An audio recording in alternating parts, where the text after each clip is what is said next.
Have you ever wondered why some foods are closely associated with Juneteenth? Well, today we're going to talk about it. And if you have your own questions, you can reach out to me at onemikehistory.com in the contacts page. Also, if you'd like to support the channel, you can do so on my Buy Me Coffee on my Patreon page in the description below. Give us 5 stars on Apple Podcasts and support the YouTube channel. But without further ado, let's get started.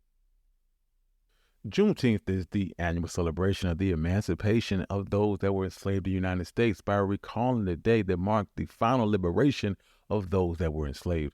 Over time, it has become a significant aspect of African American culture, and it's now being celebrated throughout the United States, with the hallmark feature being festivals and the sharing of a variety of foods which have a long-standing affiliation with the African American experience. The origins of Juneteenth can be traced back to the Emancipation Proclamation in 1863, in which all enslaved people in the Confederate States were released from slavery. Despite the proclamation, an immense number of African Americans in Texas remained in bondage until June 19, 1865, when Union General Gordon Granger arrived in Galveston, Texas, and declared that every person should be set free. That date is honored as Juneteenth. For one to understand the importance of Juneteenth, you have to understand the history of African Americans and their foods. During slavery, African Americans were denied the implementation of their culture and thus resorted to food as an expression of their cultural heritage. This is especially true with foods during Juneteenth. These foods are deeply rooted in the African American experience. Foods like barbecue, watermelon, and collard greens are all traditional dishes and reflect the resilience of the African American people. These dishes not only provided sustenance, but also served as a symbol of pride, courage, and strength and the perseverance of African Americans in the face of adversity. Watermelon, for example, is a staple food for African Americans during slavery. It was easily cultivated in hot, humid climates of the southern United States and was one of the few fruits that were available to enslaved people. Plantation owners often allowed them to cultivate and sell their own, and they were also often given watermelon to celebrate during July 4th. After emancipation, watermelon became a symbol of Juneteenth and a reminder of the freedom that African Americans sought for. Formerly enslaved individuals would often avoid sharecropping on white-owned plantations by growing, consuming, and selling their own watermelon. This led to watermelon being seen as a symbol of pride long before the negative stereotype of watermelon being associated with Black people. Another popular food is barbecue, and it's also rooted in African American tradition of pit cooking.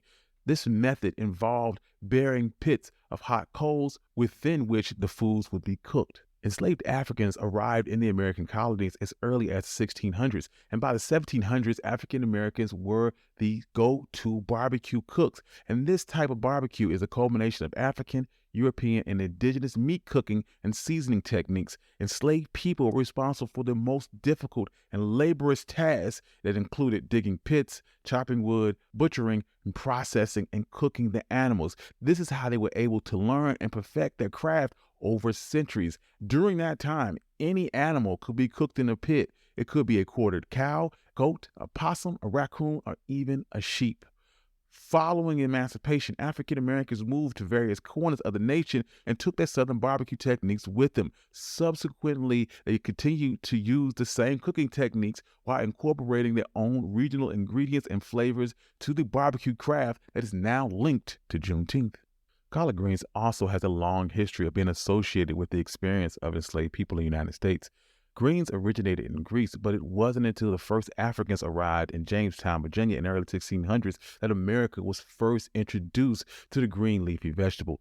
Collard greens were one of the few vegetables that, once again, African Americans were allowed to cultivate for their own consumption. Resilient to a variety of climates and able to be harvested multiple times, collard greens were easy to store during the winter and could be cooked in a variety of ways. Boiling with pork fat or bacon was a popular method of seasoning the dish and adding flavor and protein to make it more filling. The popularity of collard greens spread throughout the South, making it a staple of many diets.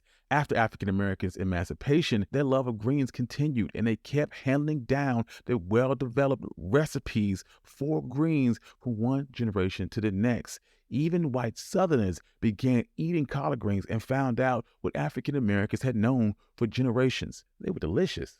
Additionally, the tradition of red foods and drink were another major way to commemorate Juneteenth. The practice can be traced back to West African origins. Historians believe that the symbolic meaning of the color red can also be associated with strength, spirituality, and life and death in many West African cultures, and that enslaved people brought that with them across the Atlantic alongside their knowledge of food.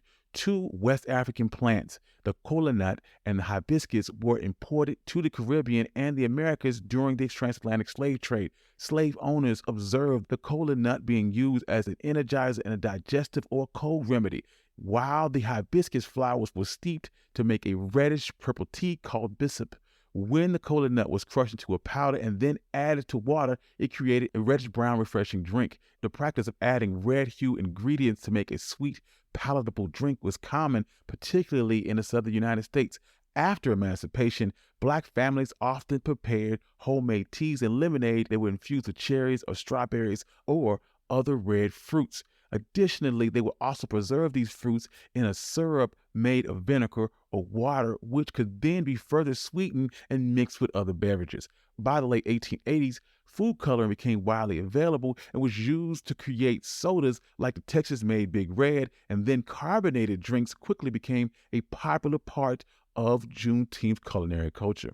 Lastly, another red food that has its roots in African American culture is red velvet cake. This dessert was believed to be originated in the 1880s as a luxury food for wealthy plantation owners in the South. It is thought that red velvet cake is an adaptation of a European cake that used beetroot to color the cake. Over time, the distinctive flavor and color became a symbol of celebration. Its red hue is said to be homage to blood shed by slaves during that period. Surprisingly, the original hue of red velvet cake was not as vivid as it is today.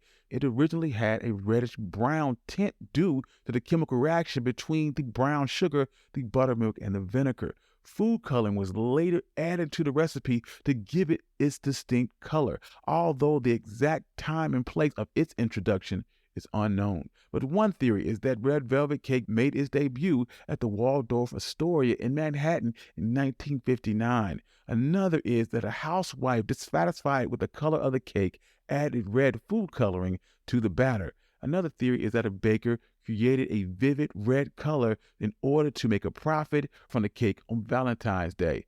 Regardless of how the color came about, after emancipation, red velvet cake became a popular treat and is now associated with the holiday. The legacy of Juneteenth foods is a rich and vibrant one. From pit barbecue to watermelon to red velvet cake, Juneteenth is a holiday that brings people together as a reminder of the strength and beauty of African Americans. Although its origins of the holiday are rooted in sorrow, Juneteenth is a celebration of freedom, and it can be felt with every single Juneteenth celebration.